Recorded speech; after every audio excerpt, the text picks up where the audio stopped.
Welcome back to A People's Guide to Publishing. I'm Joe Beal, the founder and CEO of Microcosm Publishing and Distribution.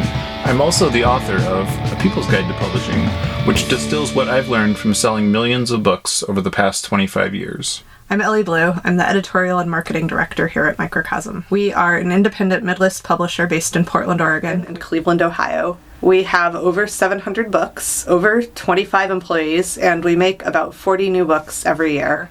And we distribute thousands of titles from other publishers. We started this podcast so that we can share what we've learned with newer publishers so that you can learn from our mistakes. Or maybe you just want to understand the publishing industry. We are clear about who we are. We're just so clear about that we exist in these intersections. And the first two are design and social cultural justice. And so they intersect. And then as design kind of goes off this way, we find ourselves in the printing arts. And as social cultural justice goes off this way, we find ourselves in activism. And then it comes back again for the intersection of letterpress printing and the printing of banners, posters, flyers, and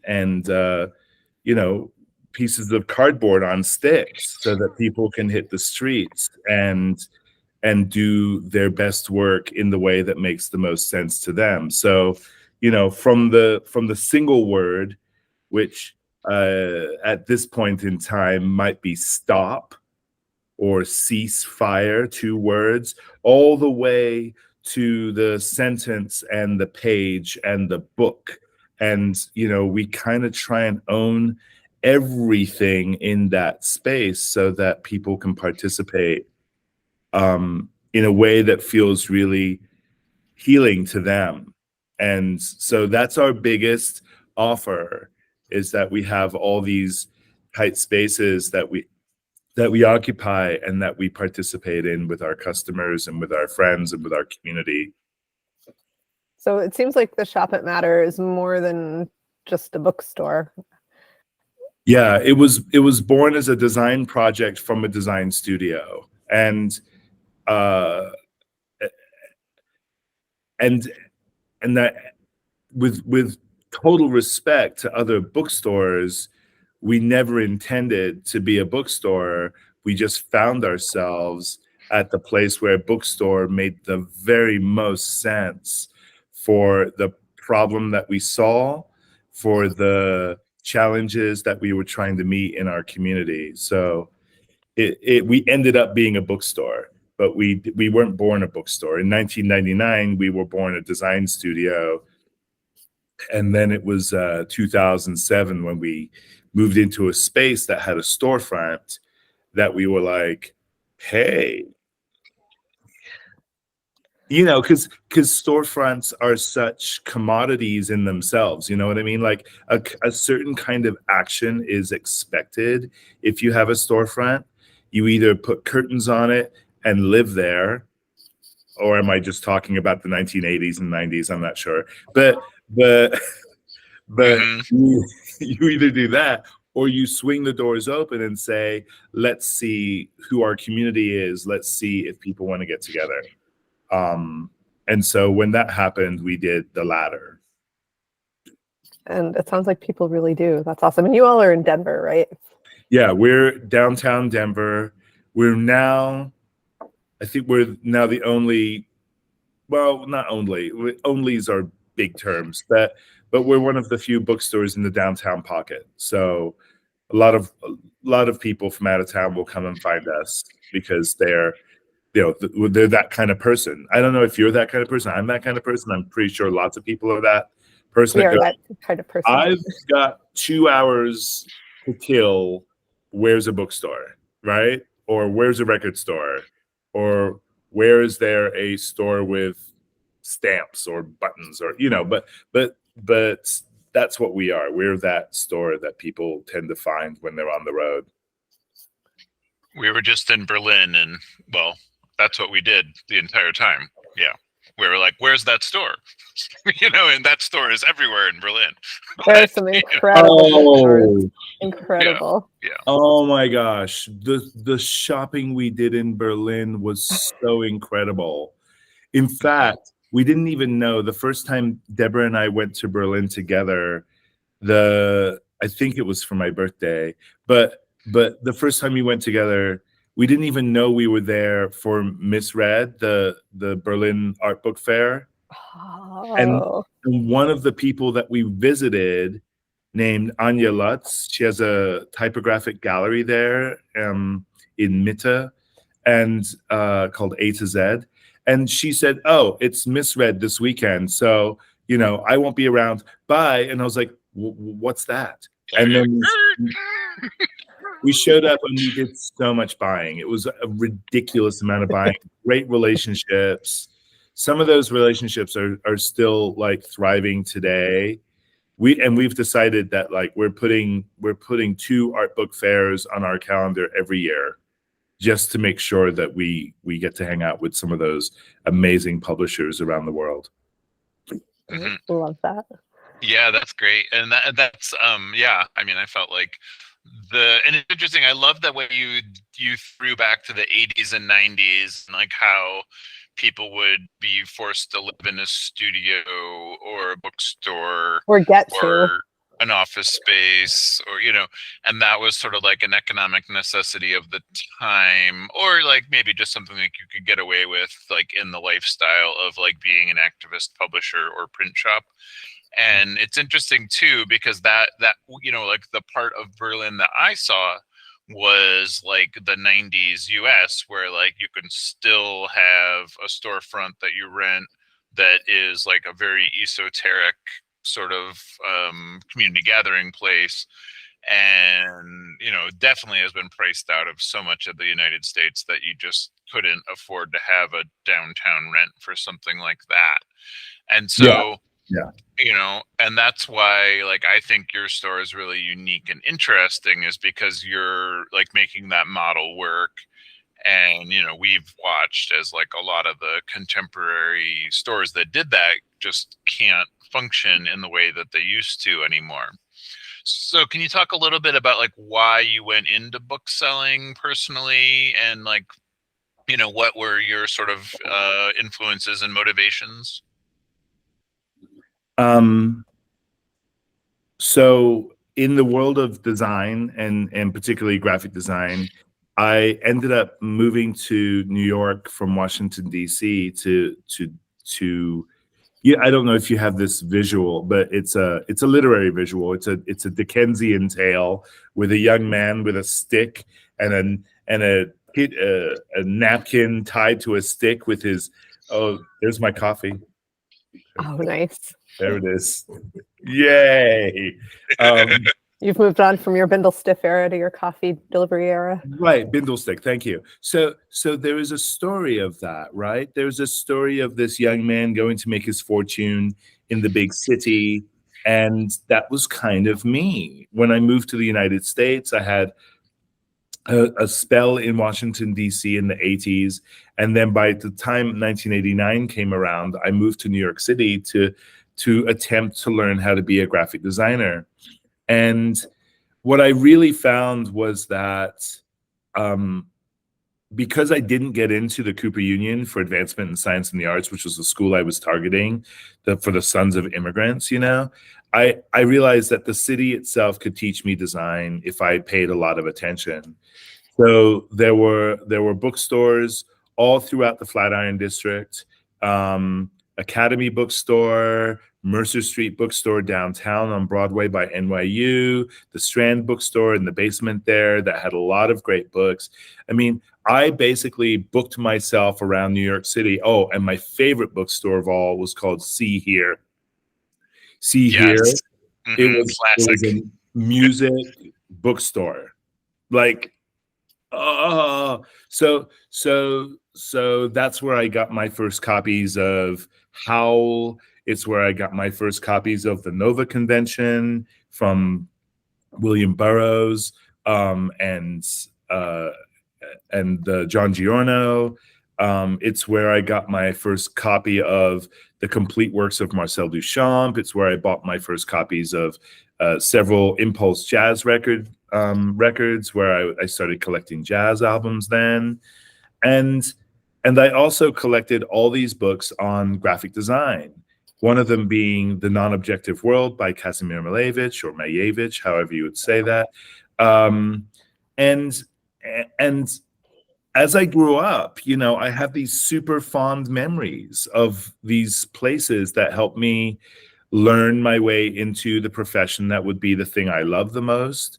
And I wanted to recreate that for people so that they felt encouraged to be in design in a really deep way that wasn't necessarily this kind of surfaced history that they were getting from their education, but it was actually a chance to go really deep on any number of subjects that showed up in their lives as they were students of design. Now, that changed because it started being about big influences. It started being about books that changed lives. My life again, my partner's life, our children's lives, and so forth. So it started to grow when we realized that it wasn't just about design, it was about life-changing documents that we wanted people to get in touch with and feel like they were not alone. Even if they were self-teaching themselves something, they weren't alone. Even if they were having their children and they wanted some folk tales from another country, they weren't alone. It really ended up being that kind of vibe. And we had a stationery line that we had designed and printed here that we were using to talk about the creation of tools, a very human activity, but it was taken for granted that stationery came from somebody else who decided what a notepad looked like, or what a notebook looked like, or what index cards looked like. And we were like, that's a choice, So we decided to make our own, and that was one of the staples of the store early on. And then it just grew up around this idea of self-reliance and this idea of independence and all of these immigrant qualities that I had picked up from my parents and from other immigrants and from people who were self-reliant and who had a sense that, it was because they were individuals and that they were non-compliant individuals that they became valuable to their community because they did not comply. And that's my very punk roots speaking up. That's really like what I care about. Non-compliance through all forms of deep learning, non-compliance by all forms of kind of community building of your own best self to participate with other best selves. Talk about esoteric storefront. I love that. I was pausing without responding because I was writing that down. Yeah. That's so beautifully put. And I would totally buy the notebook with that phrase on it, non-compliance through all forms of deep learning. Yeah, that's who we became. Yeah. I mean, and we still are that now. I don't know if you, since the last time we saw each other, I don't know. I mean, we're now opening a venue. Oh, wow. Yeah. Nice. Yeah. In my 20s, I was like, I want to own a bar, and Yep. because every 20-year-old wants to be the center of the party, so wants to own a bar. And then I'm like, oh, I want to own a falafel stand, because I want to provide like good food for people, and falafel is like one of the great ways to get like a cheap meal. Again, back to New York City in the 90s. And all these things started emerging for me about what I wanted, but I didn't suspect. I never suspected that we would land on bookstore and early 20th century printing presses. Like Right. that's just weird. So, so let's zoom in from the esoteric philosophy and into the day-to-day, which I feel like will be just as esoterically fruitful. But what is your day-to-day life like on the shop? Like what are the funnest days? I mean, I guess I'll preface it with a thought that comes to me from time to time, and I'm not sure whether other people have this too, but you know, when you're with somebody who loves you so deeply, and you sense yourself not only non-compliant, but also perhaps, you know, perhaps neurodiverse, or you sense yourself not fitting in, and you kind of ask yourself, should you actually, you ask your partner, you know, like, am I so much trouble that I should be medicated, or what should I do about that, you know? And they say to you, no, you're lovely quite the way you are. And it gives you permission to just think about your brain as a very specific kind of tool or instrument in this life. And because I move from thing to thing, like I will move my energy around the space. We have a space downstairs that's the bookstore. We have a space downstairs that's the print shop. We have a space upstairs for designing. I have a space behind me for collecting and writing.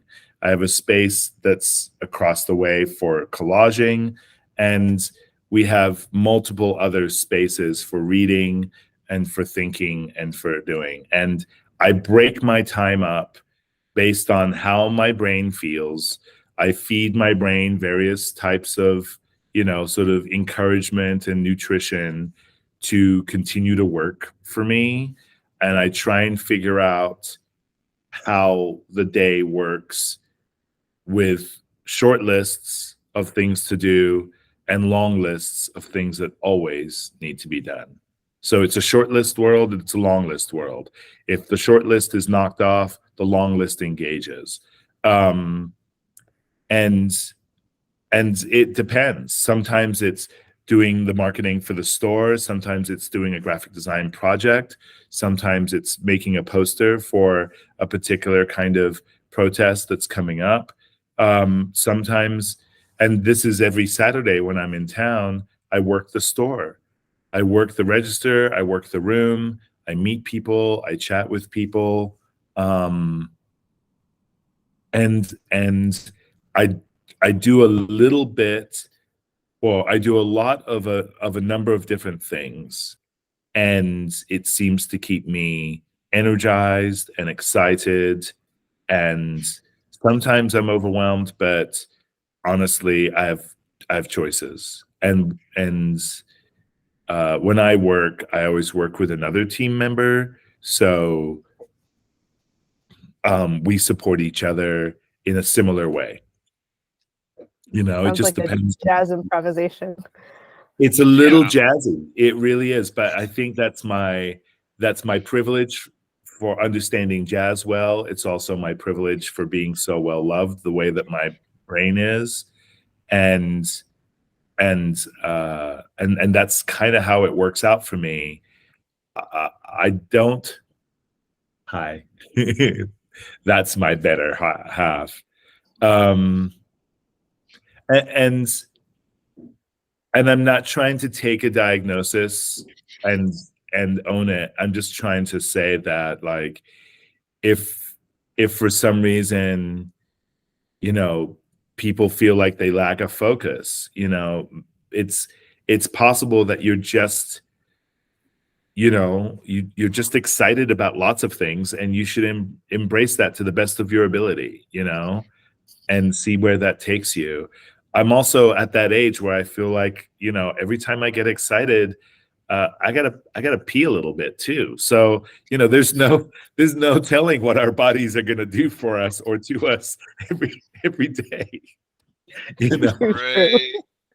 That's great. And yeah, and I think that's part of it too. It's like, it's like a diagnosis is a tool, just like understanding your role in the community and like seeing where you're useful and like seeing what people want from you and like understanding sort of like how you fit into a greater whole. And I mean, I feel like that's the thing that Matter has done in a very, like, I guess, yeah, you're very 80s New York, which I had never thought of it that way before. So like understanding that part of your story makes a ton of sense, because most bookstores don't, and even like most print shops, most design shops do not engage in such a pragmatic way where you're really looking at it, where you're like, what do people need? What are people, what's going on in the world? Like what is our role within that, And so, and which is like very much how like Microcosm engages with the world, and this has kind of always been our strength, is that,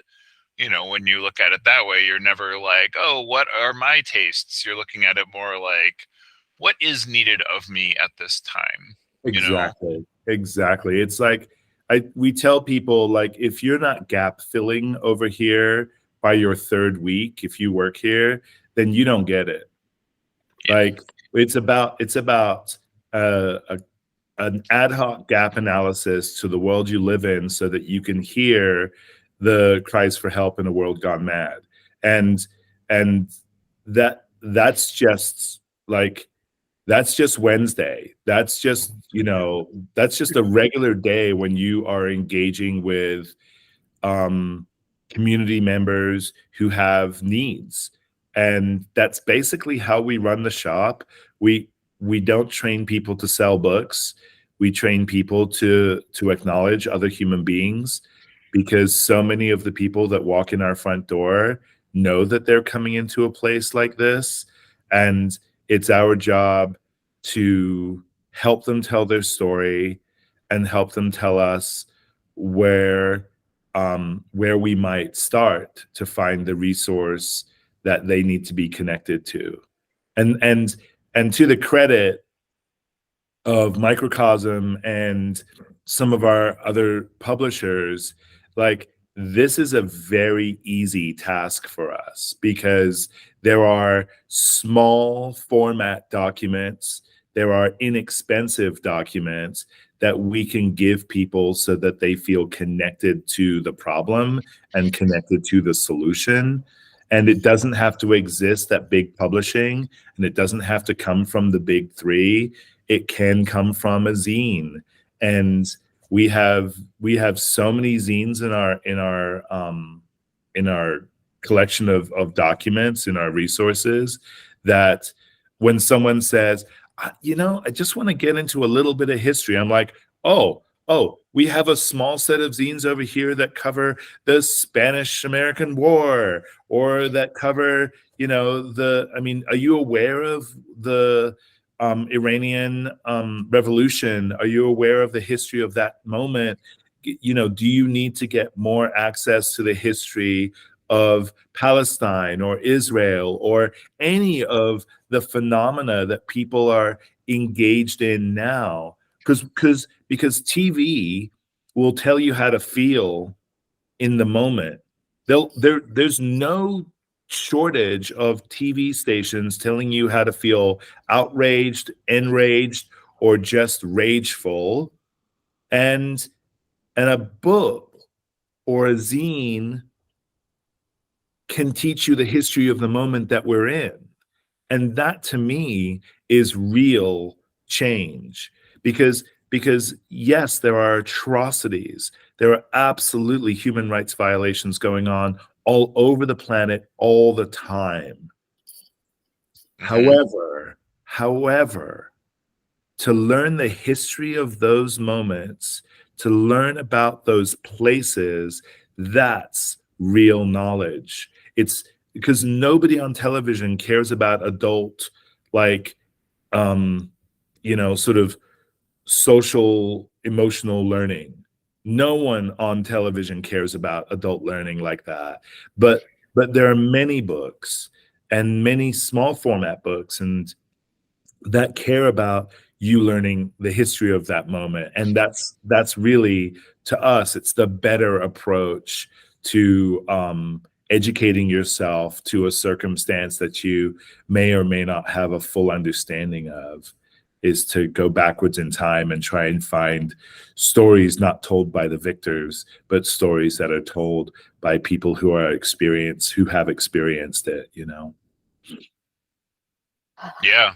Yeah. And that's, this is kind of was big in our fundamental thinking too, is you're like, you don't need 300 pages to explain something or teach something or even walk someone through a very complicated concept. Like, you can do that in 20 or 30 pages that you use expeditiously, And so what do you wish that publishers understood better, or like, how would you like to see publishers think differently? For me, there's two parts to this. The first part is I wish publishers were more climate aware. I honestly don't think that they give a thought to the amount of trash that we end up inheriting when we get boxes of books. And that, like, being climate aware also means that the person that touches the box last is the one responsible for its disposal or its recycling or its reuse. And this is difficult. This is an expensive and difficult part of the business. I believe that publishers can do better and stores can do better, but it shouldn't be that the publishers and the stores aren't working together.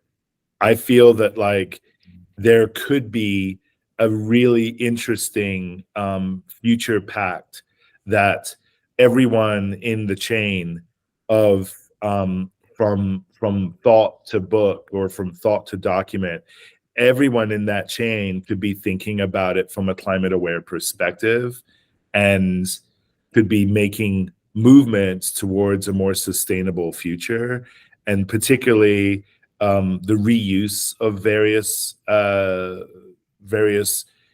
packaging and packaging supplies and so on and so forth. So that's one thing that I feel is unattended and perhaps brings our responsibility into focus, not just the publisher's responsibility, but ours too. And I'm okay with that, since I believe we are already doing quite a bit, but I'm okay with a more creative sort of think tank or a more creative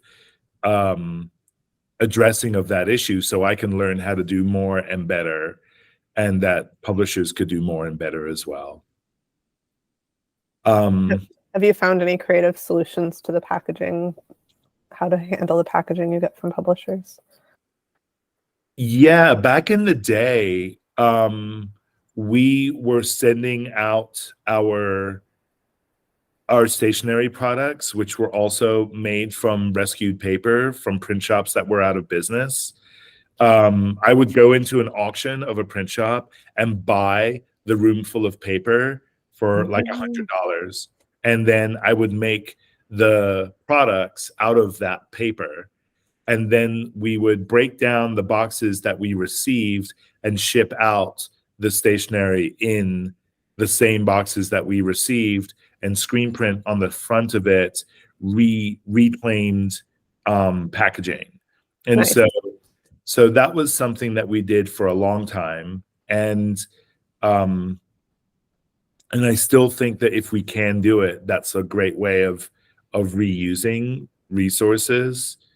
It's just really costly and time costly to be constantly reshaping or reconforming a box into the right size. You just have to have like a lot of deft maneuvers with that, because I don't know how to say it except for there's a way of making a 12-inch high box down into a 3-inch high box and then folding it, and but my point is that reuse is our winner, and we sometimes can afford to do that, and it's not me being unsympathetic to people who have whole rooms full of boxes that need to be broken down and built back up again.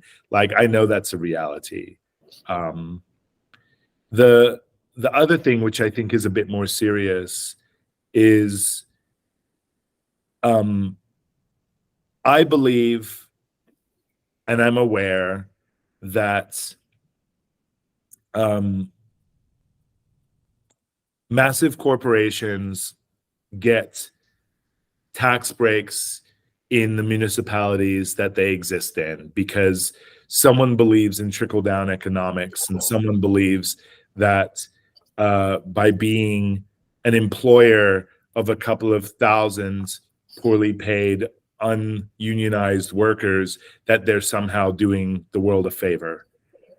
And I really think that the amount of benefits that are given to massive corporations that are not human first, that they're profits first oriented, the amount of benefits that are given to them, the amount of consideration that's been given to them by publishers, is disruptive and destructive to small business and to our sense of liberation. And it forces us to comply by means of capitalism, and it forces us to comply with single bottom line strategies that are not equitable, and we resist that at all times.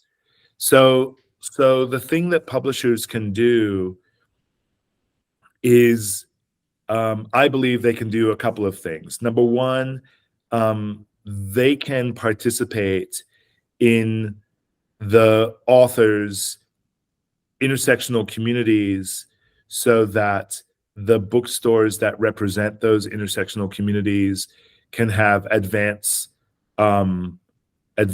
copies and advance access to the documents, so that we get pre-release dates for these tools. It's one of the favorable sort of conditions that we can create in the marketplace, which is we have the product before the gigantic corporation has the product, which means that we can fulfill the needs of the community that's closest to this product and closest to this author. And I really feel that coordinating that with the ever dwindling quantity of bookstores in the United States is actually something that publishers can do. It's a finite number, and it's not impossible to get done. The other thing is that authors could demand more control over their product so that they can figure out how to create advantages to their local bookstores or to their community-run bookstores. And they can be part of the release strategy for these documents so that they can be much more connected to the communities that their documents serve. And we can reduce the amount of benefits that the gigantic corporations that are trying to sell books have, and return some of those benefits to smaller bookstores that are more concerned with communities. And I say this because many Black intellectuals don't have control of their product. And before you know it, gigantic corporations are selling the work of Black intellectuals for less than what it costs for the community bookstore run by Black people. More than, like, they're selling it for less than what the bookstore can get for cost. And this is the phenomena that we experience on a big release, like former President Barack Obama's book or Michelle Obama's book.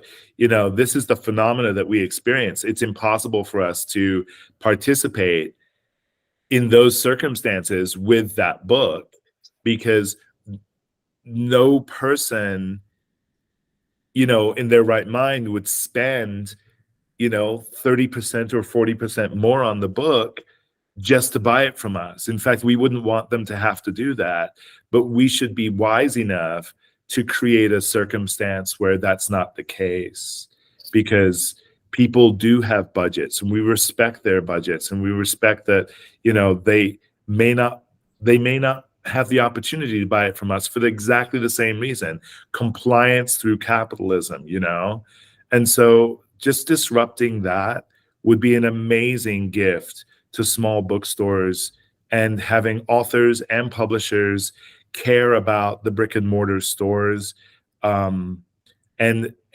care about the release dates, and care about how favor is shone on us, because the gigantic corporations that have so many favorable conditions created for them in the various municipalities that they exist in, those guys don't need any help undermining our presence, and they do it so seamlessly and easily. So that to me is a very serious kind of pipeline based issue for intellectual property, and for the products of queer and Black and female intellectuals, that if we really think about it, it's precisely people who have marginalized identities, or who should have the power to give a favor to the stores that represent those identities and that serve those communities. I feel like you just described a zine that I would love to read and sell. We'll talk after the recording. For sure, for sure. What is if you have to choose one thing, and you don't, what is the most important thing about book selling for you? Acknowledging human beings.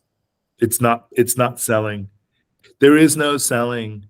It's kind of like, when you cook a meal for a dozen people, there is no labor. It's just love. It just isn't about book selling. And again, I always have to be sensitive to the idea that for someone it is. For someone it has become that. I respect that. And for that person, or for those organizations, the book selling part of it may have another completely different level of access, and a set of levers and pulleys that they are manipulating in order to be a participant in that. But for us, it's the acknowledgement that we thrive on with other people.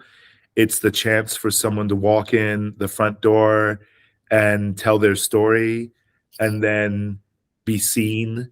And then in that, there's likely to be a resource that we carry that will connect them to an idea that they've been wrestling with, and that they've been thinking about, and that they've been hoping to find some clarity on. And that's where we come in. That's once someone shares their story, boy, it's game on. It's all love all the time. I love that. That's great. And this has been it's interesting too, because you forever are stuck in the position between balancing your time versus servicing the reason you exist in the first place. And but part of that too is that we've had a bookstore for many years as well, and I know that many days the reality of that is you have funny chance encounter when somebody comes in and they're just looking for a murder mystery, and then stumble upon this ideological sledgehammer of a bookstore, or and they're just like, oh, I just wanted the new Tom Clancy. Or they come in and they're like, where's your religion section? And then you show it to them, and they're a little bit horrified because it's not exactly what they were picturing.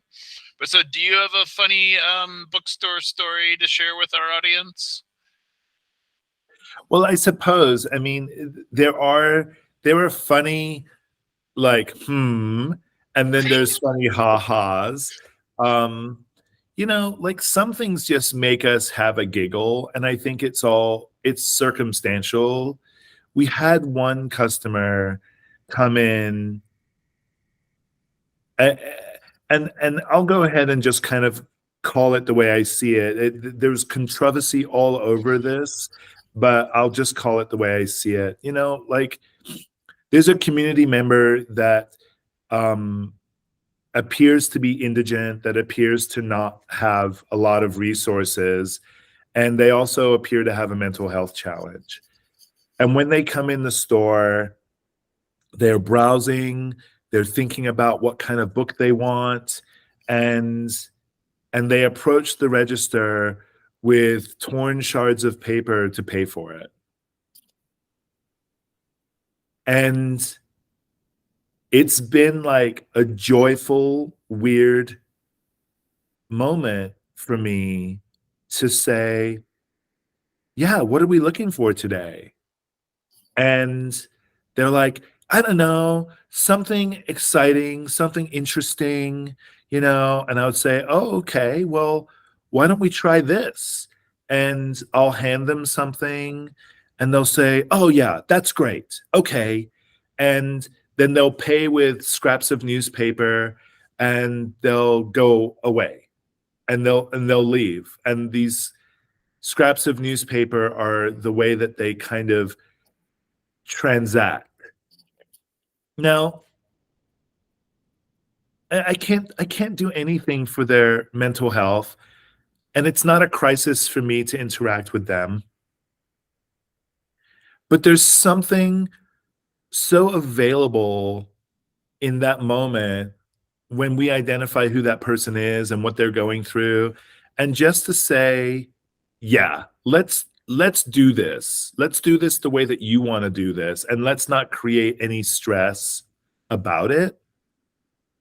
Because we don't have a policy about loss management. We don't have a policy about, one of our employees putting their body between like someone who wants to steal a book and the door, like we don't have policies like that. And so at the same time, we could extend that policy to a person who is going through something and having an experience, and simply meet them where they are and move through. Like, just don't create friction in that moment. And I come back to those moments and I'm just like, man, that is so interesting that we just do that.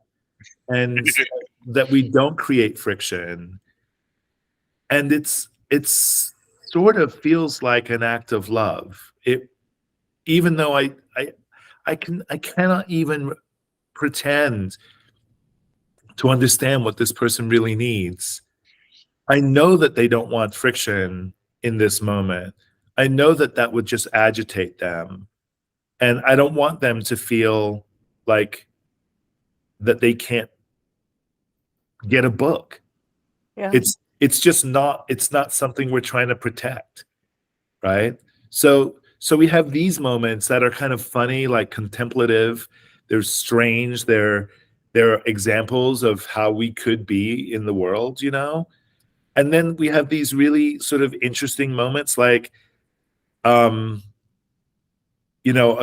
couple come in and they're like looking for the Black version of Rich Dad, Poor Dad, and I'm like, let me look that up and see if we have that. And I'm realizing what it is. It's this like sort of hyper capitalistic self-help book. And I don't have it, and I try and offer like something else to them, like, have you heard of Frantz Fanon? Right. Would you like to go anti-capitalist today? Like he's concerned with the Black psyche, Right. And I say things like, oh, he has a couple of blind spots, particularly that of feminists or intersectional feminism, but it's the 1950s, and so it's kind of an expected expression from most male intellectuals, that they're not thinking about the role of women, and the couple kind of like pause, listen, and then they just kind of walk out. And as the door closes, I can hear him say, "I told you that this isn't a black bookstore." Oh, And wow. I'm like, okay. Wow. like that's wild to me. And I'm like, so it's there are moments where I'm just like astonished, and there are moments that I'm like in complete reverence. But when we engage people, there is almost always a chance for joy, an exchange of joy. And from time to time, there's also an expression of grief. And from time to time, there's often an expression of belonging. And so we're kind of here for all of it. And we know that emotional expenditures like don't come to everybody naturally. But again, just back to this idea of like acknowledgement, it goes a long way to helping people feel safe and helping people feel like they have, in some places, comrades, in some places, emotional siblings, in some places, just people who know how to hear and feel with them.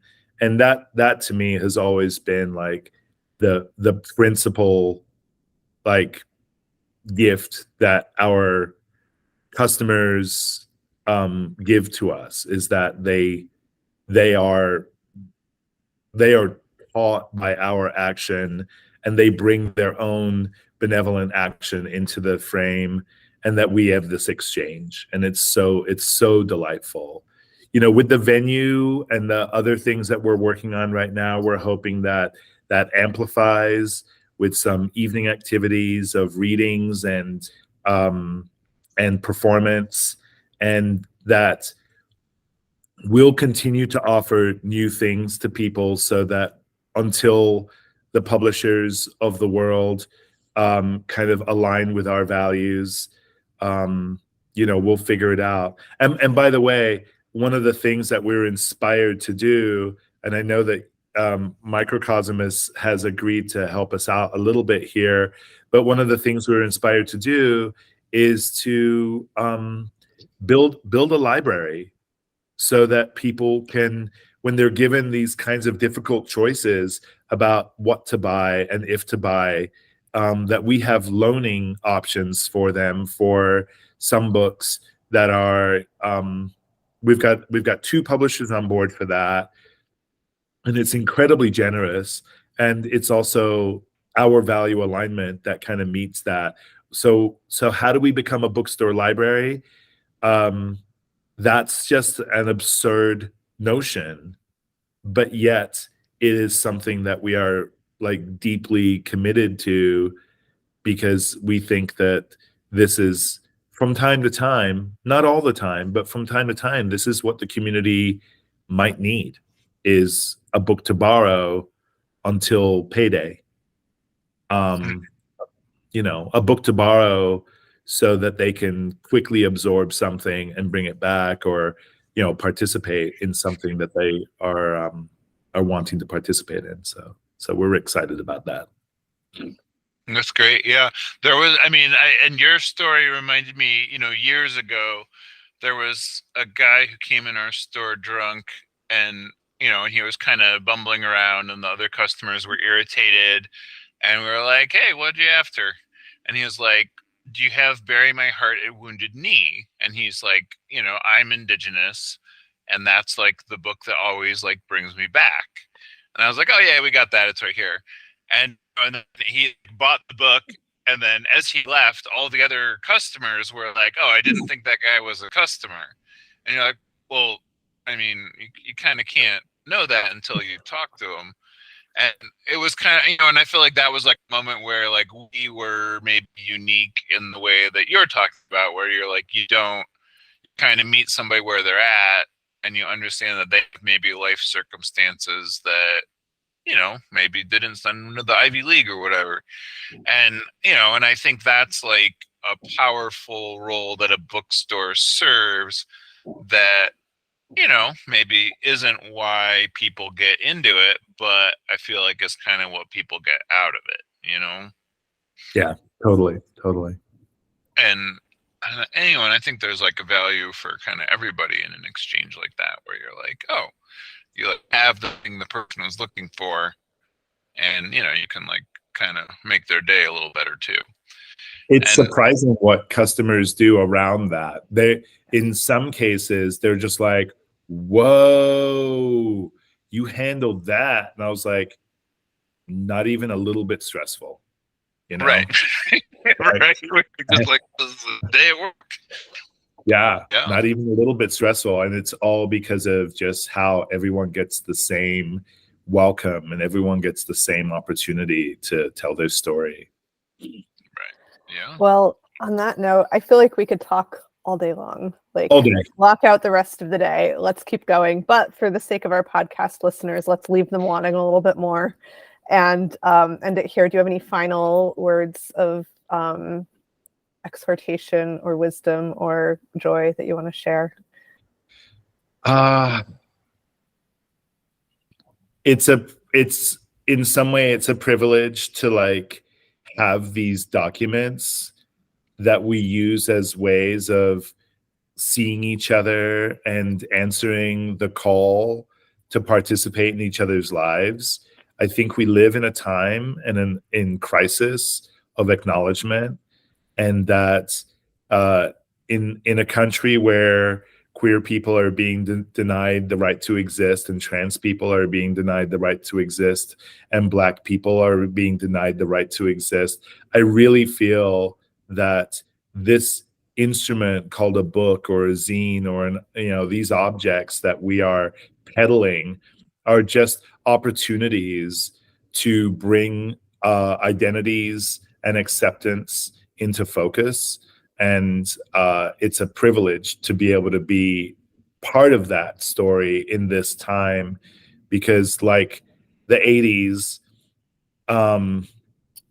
there is no punk revolution if women can't dance. And like the 90s, there is no real revolution if we're not fully queer and in our fully queer bodies. And right now, it's all about what we do with each other and how we see each other. And we're just so proud to be a part of something that's not in the mainstream and that does take acceptance and does take acknowledgement very seriously. And so, wherever we go, it's a part of our narrative, and we hope that we are creating a liberatory framework and a liberatory experience for everyone involved. And it's all about love. Thank you so much. This episode has featured an interview with Rick Griffith of the Shop It Matter bookstore in Denver, Colorado, as part of our Bookstore Solidarity Project. This is our December partnership. Thank you so much for being on with us, Rick. Thanks for joining us once again. Please send your questions to podcast@microcosmpublishing.com so we can answer them on future episodes. And please give us 5 stars on iTunes and everywhere else that podcasts are reviewed. You can find us on the internet at microcosm.pub, on Twitter at Microcosm, on Facebook at Microcosm Publishing, on Instagram at Microcosm_pub, and here in Portland, Oregon on North Williams Avenue. Thank you so much. Have a wonderful week.